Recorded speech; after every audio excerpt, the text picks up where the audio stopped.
तो हेलो बच्चों, कैसे हैं आप लोग। सॉल्वर फॉर यू में आपका स्वागत है। मैं आज आपके लिए लेके आया हूं बहुत ही खास चीज। वो क्या है? एचसीएफ निकालने की विधियां। वो भी एचसीएफ निकालने की 3 विधियां हम लोग जानेंगे आज। 3 विधि में हम लोग एचसीएफ निकालेंगे, इसलिए आप वीडियो में बने रहिए ताकि आपको ये तीनों विधियां आज आ जाए एचसीएफ निकालने की। बहुत ही आसान तरीके से मैं समझाने वाला हूँ। आप वीडियो को स्किप नहीं कीजिएगा। ठीक है, हम लोग करते हैं शुरुआत। जब तक आप ना वीडियो को लाइक कर दीजिए। ठीक, तो सबसे पहली विधि क्या है? आपका गुणनखंड विधि, ये सीखने वाले हम। तो हम यहाँ एक एग्जाम्पल ले लेते हैं आपका। तो एग्जाम्पल लेते हैं, मान लो आपके पास कोई संख्या क्या है, एक संख्या आपका क्या है, चलो हम लेते हैं भाई 24 और 36।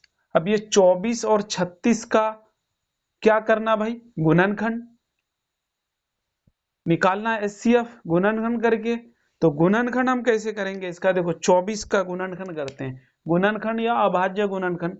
तो गुणनखंड 24 का हम यहाँ कर लेते हैं। देखो ये 24 है, 24 का टुकड़ा करोगे तो 2 से कितना 12 बार, फिर 2 से 6 बार, फिर 2 से 3 बार, उसके बाद फिर 3 से 1 बार। यानी जब तक आपका एक ना आए तब तक आपको क्या करना है? काटते रहना। ठीक है ना।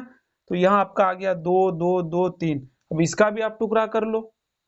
इसका टुकड़ा क्या करेंगे? तो ये 36 है, 36 का करो टुकड़ा।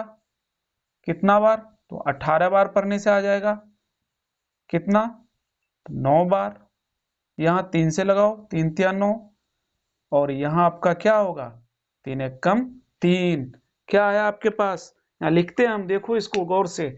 ये है आपका 24। 24 का क्या आया? 2 गुना 2 गुना 2 गुना 3। ठीक है, आगे देखते हैं क्या है आपका। तो ये है आपका 36। अब 36 जो है इसका क्या क्या आया टुकड़ा? ये आया है 2 गुना 2 गुना 3 गुना 3। अब आपको यहाँ क्या देखना पता है? दोनों में कौन कौन मिल रहा है आपका, कॉमन कौन कौन है, ये समझो इसको अच्छा से आप। तो यहाँ दोनों में कौन कौन है आपका, तो यहाँ देखो दोनों में कौन है। तो यहाँ है आपका 2, तो यहाँ भी है 2, यहाँ भी 2 है, यहाँ भी 2 है। ठीक, यहाँ 3 है और यहाँ 3 है, बस बाकी ये नहीं मिल रहा है। जितना मिला, जितना मिला, तो एचसीएफ बराबर आप क्या लिखोगे? एचसीएफ क्या आएगा यहाँ से आपका पता है? क्या क्या मिला आपका? देखो 2 और 2 मिला तो 2 लिख लो, फिर यहाँ 2 2 मिला है तो फिर गुना 2 लिख लो, फिर यहाँ 3 और 3 मिला है तो 3 लिख लो आप। गुना करो, 3 दूनी 6 दूनी 12। तो आपका एचसीएफ कितना आया? एचसीएफ आया 12। कितना? 12 आ गया एचसीएफ। कितना आसान है करना, ठीक है ना। अब हम लोग देखते हैं नेक्स्ट क्या है। भाग विधि में आप वीडियो में बने रहिएगा तभी आपको समझ में आएगा। तो भाग विधि हम सेम क्वेश्चन को ले लेते हैं वहां और भाग विधि में बना के देखते हैं क्या मेरा सेम आंसर आता है या नहीं आता। चलो करते हैं स्टार्ट। क्या है आपका? 24 और क्या है? 36। अब भाग विधि में क्या करते हैं हम लोग? भाग विधि में क्या है, जो 36 और 24 दोनों में से जो छोटी संख्या होती है उसको हम जैसे भाग बनाते हैं ना भाई, तो भाग में क्या करते हैं आप भाग कर लो इस तरह से। ये आपका 24 को यहाँ रख लो, ये छोटा है ना 36 से, और 36 को यहाँ रख लो, भाग दो इसको। 24 का टेबल पढ़ लो, कितना बार पढ़ोगे तो 36 आएगा? आएगा ही नहीं। 24 का टेबल में 36, इसका मतलब आपको 24 को एक ही बार पढ़ना होगा। 2 बार पढ़ोगे तो ज्यादा हो जाएगा, तो एक बार पढ़ लो। 24 से कम 24, क्या आएगा घट के? 6 में 4 गया 2, 3 में से 2 गया 1, यहाँ कितना बचा? 12। अब इस 12 को यहीं रहने देंगे, ठीक है। और ये वाला जो है यहाँ, इनको उठा के यहाँ लिख दो आप। कैसे देखो, इस 24 को यहाँ लेके आ गए, ठीक। अब 12 का टेबल फिर पढ़ लो भाई। 12 का टेबल कितना बार पढ़ रहे हो आप? 12 का टेबल 2 बार। तो कितना आ जाता है 24। अब देखो ये कट के खत्म हो गया। जब तक आपका यहाँ शून्य ना आए तब तक आपको क्या करना है, भाग लगाते रहना है, ठीक है ना। जैसे ही शून्य आ जाए और जिससे लास्ट जिससे आया है, तो यहाँ देखो लास्ट 12 से आया ना, 12 को पढ़े ना 2 बार, तो 0 आ गया, तो यही 12 हो जाता है आपका क्या, SCF। SCF बराबर क्या लिखोगे, 12। समझ में आया कि नहीं, ठीक है ना। अच्छा से देखिए आप। अब हम लोग देखेंगे क्या, अपवर्तक विधि। अब इसको भी समझिए। तो अपवर्तक विधि सेम क्वेश्चन हम लेके देखते हैं। देखो यहां भी आपका 12 आंसर आया था, यहां भी 12 आया ना। अब अपवर्तक विधि में हम देखते हैं कि अब 12 आता है कि नहीं आता है। तो देखते हैं हम लोग क्या है, 24 और क्या है आपका 36। अब अपवर्तक क्या होता है, सबसे पहले इस चीज को जानो, अपवर्तक क्या होता है। इसका 24 यहां हम लिखते हैं, देखो आप, ये 24 है और ये 36 है। अब ये 24 जो है ना, जिस जिस संख्या से कट जाए वही उसका अपवर्तक है। 24 किस किस से कटेगा, देखो 1 से कटेगा कि नहीं, बिल्कुल कटेगा, 1 से तो सब कट रहा है ना। तो 1,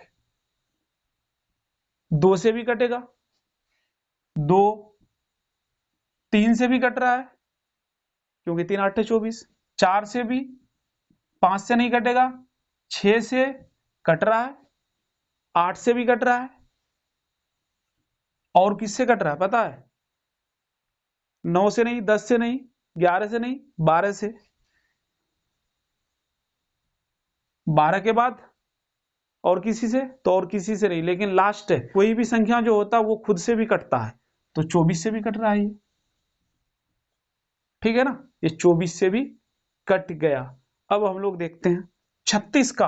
36 किस किस से कटेगा, 36 कटेगा आपका 1 से, 2 से, 3 से, क्योंकि 3 को 12 से गुना करोगे तो कटेगा ना।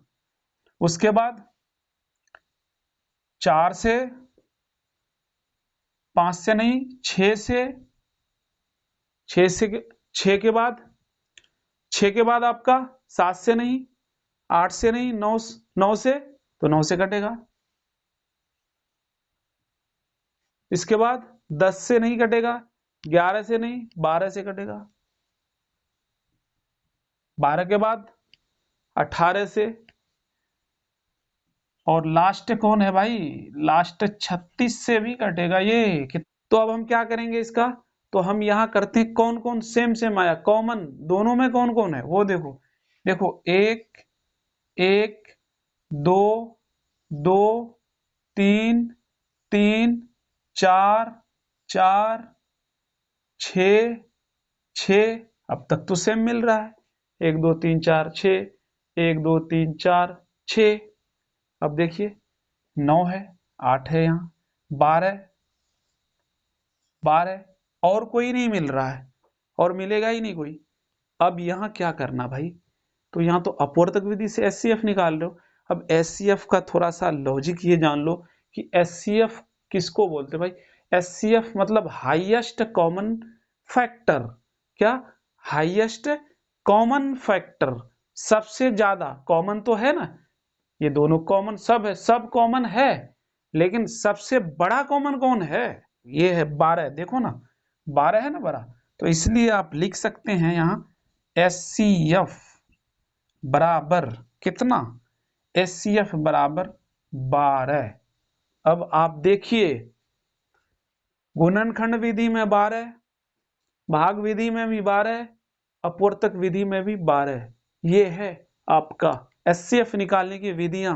तीनों विधि आप सीख चुके होंगे। अगर वीडियो अच्छा लगा ना, वीडियो को लाइक कर लीजिए। चैनल पर पहली बार आए हो ना, चैनल को सब्सक्राइब कर लीजिए, ताकि आपको इसी तरह का बेसिक मैथ का वीडियो मिलते रहे। और इससे भी पहले हम बेसिक मैथ का बहुत सारा वीडियो बना चुके हैं, आप जाकर के प्ले लिस्ट से देख सकते हैं।